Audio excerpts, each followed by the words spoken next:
একজন স্ত্রী, একজন মহিলা, একজন স্ত্রী দিয়ে একজন মানুষের 60 বছর চলে যায়।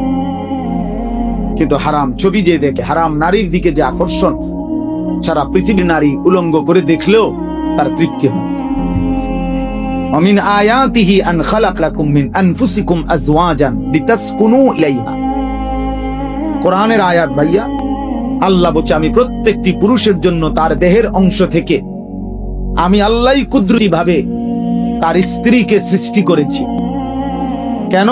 লিতাসকুনু ইলাইহা, যেন তার স্ত্রীর মাধ্যমে সে সুকুন, তৃপ্তি, প্রশান্তি পেতে পারে। এজন্য আল্লাহর কসম, এটা ব্যতীত, হালাল স্ত্রী ব্যতীত, হালাল এই সম্পর্ক ব্যতীত অন্য যে কোন রকমের পৃথিবীর সবচেয়ে সুন্দরী নারীও যদি হয়, সুকুন মিলবে আল্লাহর সাথে। সুকুন মনে রাখেন, প্রত্যেক মানুষের হৃদয়ের প্রশান্তি, চোখের ঘুম, মানুষের তৃপ্তি আল্লাহর পক্ষ থেকে আসে। আর হারামের মাধ্যমে, আল্লাহর অবাধ্যতার মাধ্যমে এটা হয়। এমনি মনে হয় আর কি সে হাসে, নর্তকী নাচে, মনে হয় সিনেমার নর্তকী কত রঙে আছে, কত খুশি আছে। না ভাইয়া, ওদের ব্যক্তি জীবন বড় অন্ধকার জীবন, ওদের একাকী জীবন বড় অন্ধকার জীবন। বাইরের এই হাসি এত টাকার বিনিময়, বাইরের এই সাজগোজ এত টাকার বিনিময়। তার এই হাসির মধ্যে টাকা, তার এই নাচের মধ্যে টাকা, তার এই পোশাকের মধ্যে টাকা, তার এই অশ্লীল অঙ্গভঙ্গির মধ্যেও কি এত উপার্জনের জন্য হাসে।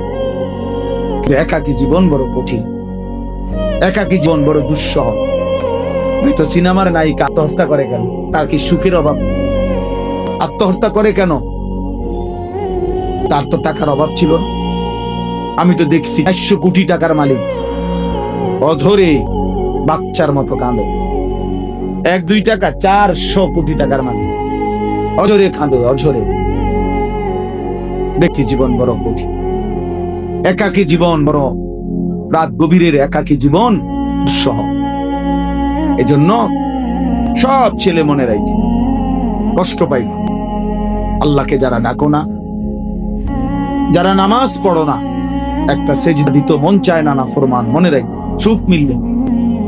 জাহান্নাম তো মিলবেই, দুনিয়াও সুখ মিলবে। এই রং তামাশার এখন কেউ বলে না, কেউ ডাকে না, কেউ ফিরাচ্ছে না। তুমি টাংফাং করতে আসো, বেশি দিন থাকবে, বেশি দিন থাকবে, খুব দ্রুত রাত চলে যায়। আমরা যেমন আমরা দৌড়াইয়াও মনে হয় যেন মাগরিব ধরতে আসছি, এমন সমস্যা।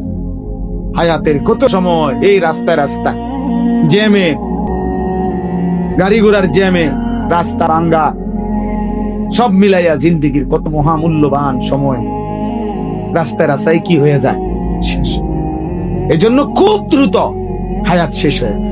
আর এখন আখিরি জামানা, নবীজি বলছেন ইয়াতাকারাবুজ জামান, কিয়ামতের পূর্বে সময় কাছাকাছি হয়ে যাবে। বছর মনে হবে 1 মাসের মতো, 1 মাস মনে হবে 1 সপ্তাহের মতো, 1 সপ্তাহ মনে হবে 1 দিনের, 1 দিন মনে হবে ঘন্টার মতো। এজন্য তুমি এমন সুন্দর হায়াত, কিশোর বয়স, যৌবন বয়স নষ্ট করো। আর বয়স্কদেরকে বলি, বাবা, আল্লাহ তাআলা যাকে একটু হায়াত বেশি দিবেন, তাকে আল্লাহ দয়া করে হায়াত দিয়েছেন। কোরআনে আল্লাহ বলছেন, আমি মানুষকে সকলকেই, কোরআনের মধ্যে সূরা গাফির, এই সূরার মধ্যে আছে, আমি সকলকেই বৃদ্ধ পর্যন্ত পৌঁছাই না। বুঝেন নাই কথা? এই পৃথিবীতে যেই জন্ম নেয় সেই বৃদ্ধ পর্যন্ত পৌঁছা, এরপরে মরে না। তুমি তোমার দাদারে বুড়া দেখছো, ঠিক আছে, তাই বলে তুমি বৃদ্ধ হবা এটা ভেবো না। তুমি তোমার চাচারে বৃদ্ধ দেখছো, ঠিক আছে, কিন্তু তাই বলে তুমিও বৃদ্ধ হবা এটা ভেবো না। আল্লাহ তাআলা বলছে, আমি সবাইকে বৃদ্ধ পর্যন্ত পৌঁছাই না। ওয়ামিনকুম মান ইয়াতাওয়াফা মিন ক্বাবলু, আমি অনেককেই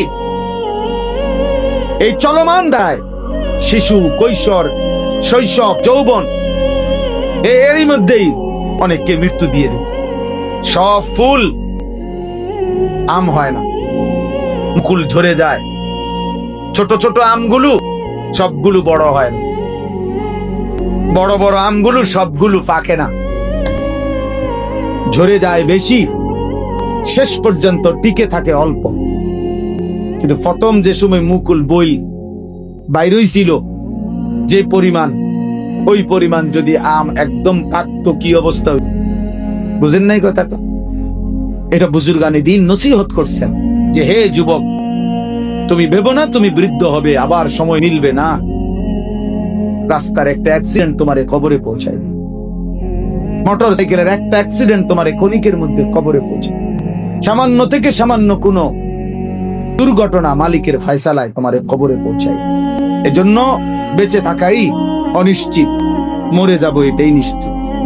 হয় এখন নয় তখন, হয় আজ নয় তো কাল, এই ঘন্টায় নয় তো পরের কোন ঘন্টায়। হযরত ওমর রাদিয়াল্লাহু তাআলা আনহু বলতেন, আমরা কিতাবে পড়ছি, উনি বলতেন শোনো, প্রতিদিন ঘোষণা হয় মাতা ফুলান মাতা ফুলান, আজ অমুকের মৃত্যু হলো, আজ অমুকের মৃত্যু হলো। ওয়ালা বুদ্দা মিন ইয়াউমিন ইউকালু মাতা ওমর, শোনো একদিন এমন ঘোষণা হবে আজ ওমরের মৃত্যু হলো।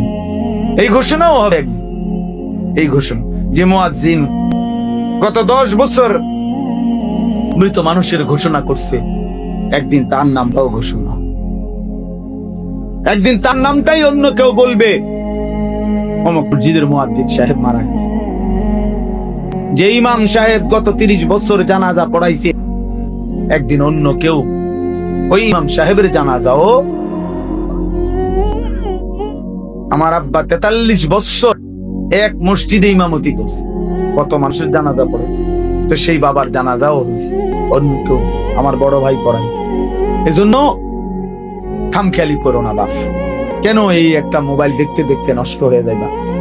কেন অপরিচিত নারী দেখে দেখে নিজের শেষ করে? ওই নারী রাস্তার নারী, বেহায়া বেপর্দা নারী।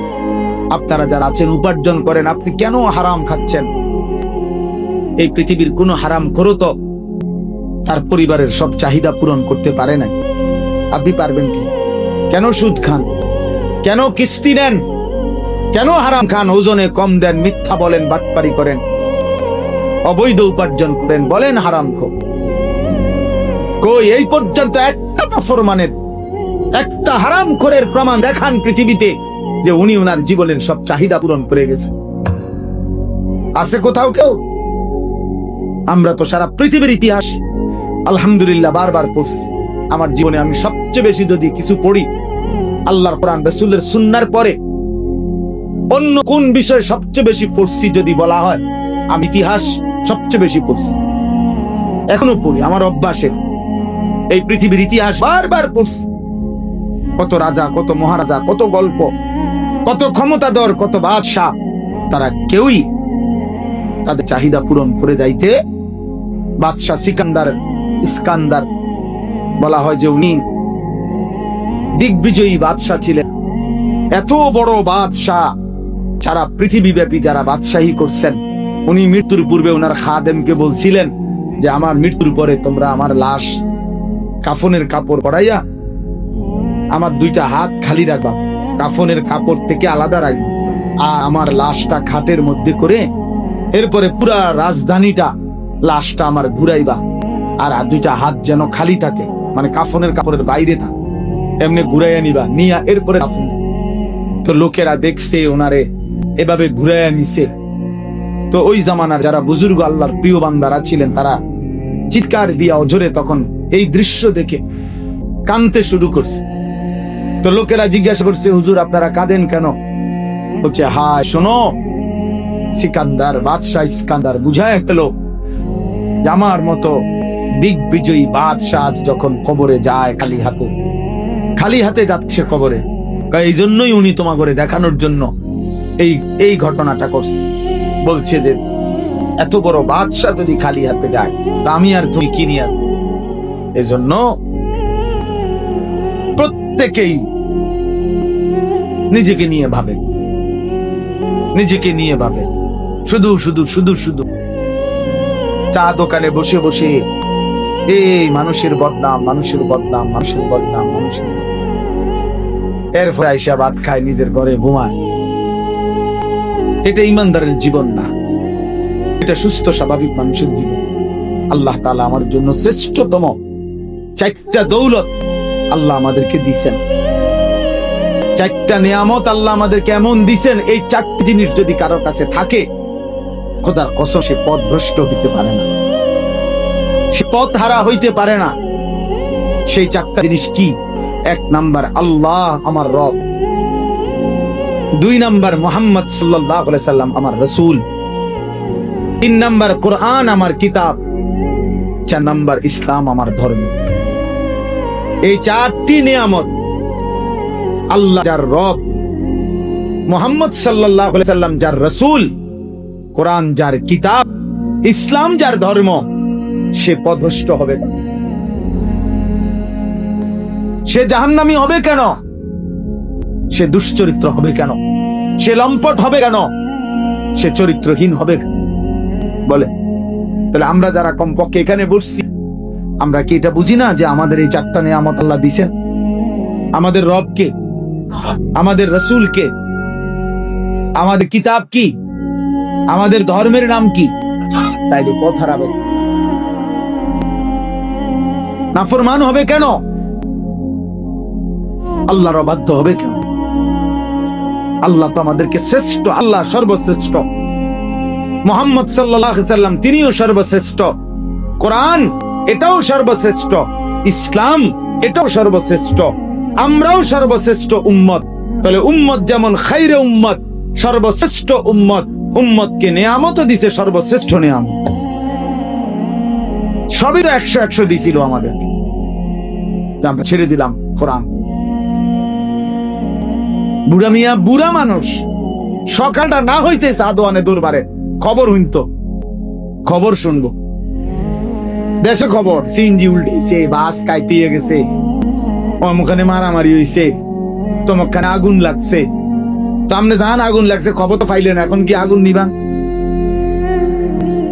কথা বুঝেন না? এমনি চিটাগাঙে একটা সিএনজি উল্টাইয়া গেছে, আপনি দৌড় দেন না, সিএনজিটা আপনি আলগি দিয়া ধরেন গিয়া, আপনি খবর শুনলেন? বলেন, এই খবরের জন্য ব্যস্ত, অথচ খবর শুনে আপনি কি করলেন? কিন্তু আপনার আখিরাতের খবর, আপনি যে ওযু করেন এই ওযু ঠিক মতো হয় কিনা, আপনার ফরজ গোসল ঠিক মতো আদায় হয় কিনা, আপনার সেজদা, আপনার সূরা, আপনার কিরাত, আত্তাহিয়াতু ঠিক মতো